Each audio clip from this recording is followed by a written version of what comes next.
Hello, alors je suis ravie de vous retrouver sur ma chaîne YouTube à nouveau pour vous parler de situations difficiles de management, de leadership et peut-être vous inspirer, vous donner des idées de ce que vous pourriez mettre en place si vous rencontrez les mêmes difficultés. Donc je suis Valérie Richard, votre coach en leadership et cette semaine je vous partage l'une de mes difficultés qui a été au tout début quand j'ai commencé à manager, mais que j'ai retrouvé après quand j'ai créé mon entreprise. Cette difficulté, c'est de passer beaucoup de temps sur l'opérationnel et de passer vraiment plus de temps sur l'opérationnel que sur mes fonctions de management et mes fonctions stratégiques de développement d'activité. Donc, clairement, quand j'ai commencé dans mes fonctions d'encadrement d'équipe, j'avais 27 ans, j'avais un rôle de responsable d'agence dans un groupe de travail temporaire. Et je passais 80% de mon temps à peu près sur les tâches opérationnelles, donc à la fois du commercial, à la fois de la gestion. Donc 80% c'est beaucoup, ça veut dire qu'il me restait que 20% de mon temps pour manager mon équipe et prendre du recul et de la hauteur pour essayer de voir où je voulais emmener mon agence, quelles étaient peut-être les tendances du marché, comment je pouvais m'adapter, comment j'allais pouvoir faire pivoter mon activité pour augmenter mon chiffre d'affaires, atteindre mes objectifs, etc., etc.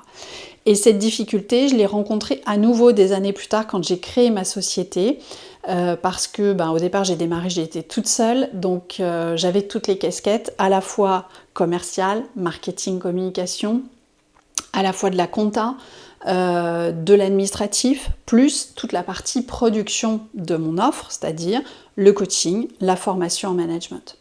Donc toutes ces casquettes-là me prenaient la majeure partie de mon temps, ce qui fait que ensuite quand j'ai commencé à intégrer du monde dans mon équipe et qu'il a fallu que je prenne du temps pour manager, c'était compliqué.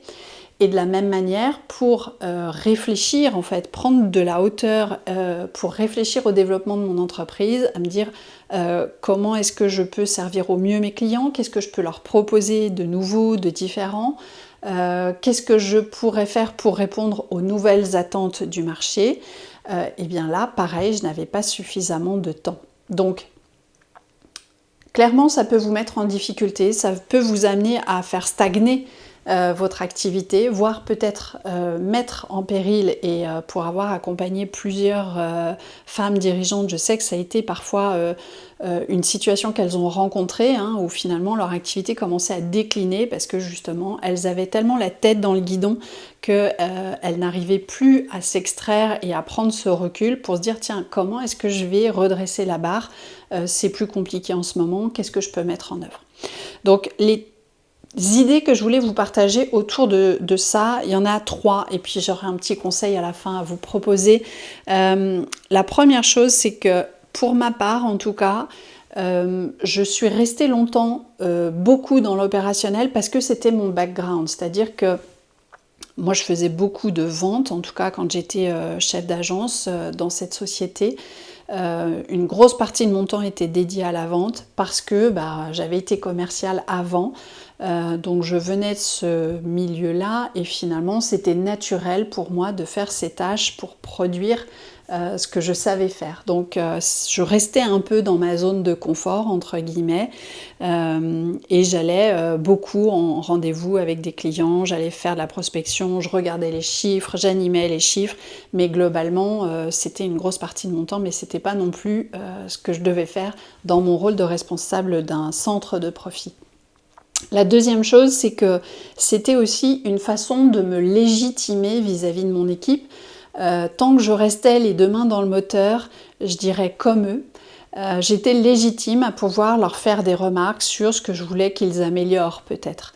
Alors que si j'avais été moins dans l'opérationnel, je me serais sentie beaucoup moins à l'aise à leur dire ce qui ne me convenait pas, par exemple, dans leur travail. Donc c'était une façon de montrer que moi je savais faire, que j'avais fait le même métier qu'eux avant et que finalement j'attendais d'eux une progression, que c'était pas la peine de me raconter des bêtises sur des difficultés éventuelles, en leur montrant que moi aussi je savais faire les mêmes tâches qu'eux et que j'étais légitime à leur faire des remarques. Et puis la troisième chose, c'est que finalement, comme je disais tout à l'heure, quand on n'est pas assez dans la stratégie, quand on ne prend pas assez de recul, pas assez de temps pour faire ça, ça ne permet pas à notre équipe de monter en compétence. Et pourtant, c'est un de nos principaux enjeux quand on est leader, qu'on est manager d'une équipe, c'est d'aider son équipe à grandir, à évoluer, à monter en compétence. Donc, moi, je ne permettais pas à mon équipe de faire ça parce que finalement, je les cantonnais toujours dans les mêmes tâches et moi, je faisais les tâches avec eux. Donc, ça ne me permettait pas de développer finalement leurs compétences et de développer leur motivation. Je ne prenais pas assez de temps avec eux pour échanger sur les idées qu'ils pouvaient avoir, comment est-ce que finalement leur quotidien pouvait évoluer de façon à ce qu'ils se sentent de plus en plus épanouis peut-être. Et puis aussi de leur communiquer quelle était ma vision, où est-ce que je voulais les emmener pour m'assurer que c'était ok pour eux, qu'ils comprenaient finalement que ça avait du sens et que ça leur donne envie de s'impliquer davantage. Donc c'était vraiment risqué finalement de fonctionner comme ça à différents niveaux pour ma structure. Donc le conseil que je voulais vous apporter, ou en tout cas l'idée que je vous propose, c'est ce que moi j'ai mis en place déjà depuis quelques années, c'est de se bloquer en fait des temps dans son agenda, qui sont des blocs de temps dédiés, que moi j'ai appelé temps CEO pour ma mission en fait de dirigeante d'entreprise, qui peuvent être des temps vraiment de réflexion sur la stratégie, de recherche de nouveautés par rapport à mon offre. Ça peut être des éléments de recherche sur tiens, comment évolue le marché actuellement dans le coaching, dans la formation, dans le management. Ça va être aussi de la réflexion stratégique sur comment est-ce que j'emmène mon entreprise au prochain niveau, qu'est-ce que j'ai envie de proposer à mes clients qui soit un bon match avec ce que eux ils attendent et ce dont ils ont besoin, et aussi un temps qui va être dédié sur où j'en suis avec mon équipe, qu'est-ce que je peux faire pour leur permettre de monter en compétences. Et donc ça, j'ai des blocs de temps dans mon agenda à plusieurs moments dans la semaine. C'est pas juste des réunions de lancement ou des points en fin de semaine pour se dire tiens, qu'est-ce qu'on a bien fait, qu'est-ce qu'on a moins bien réussi. C'est vraiment des points d'échange et j'attends pas forcément d'être dans l'urgence, que les gens me sollicitent en me disant tiens Valérie, j'ai telle question, j'ai telle difficulté. Vraiment, j'essaye de caler des moments.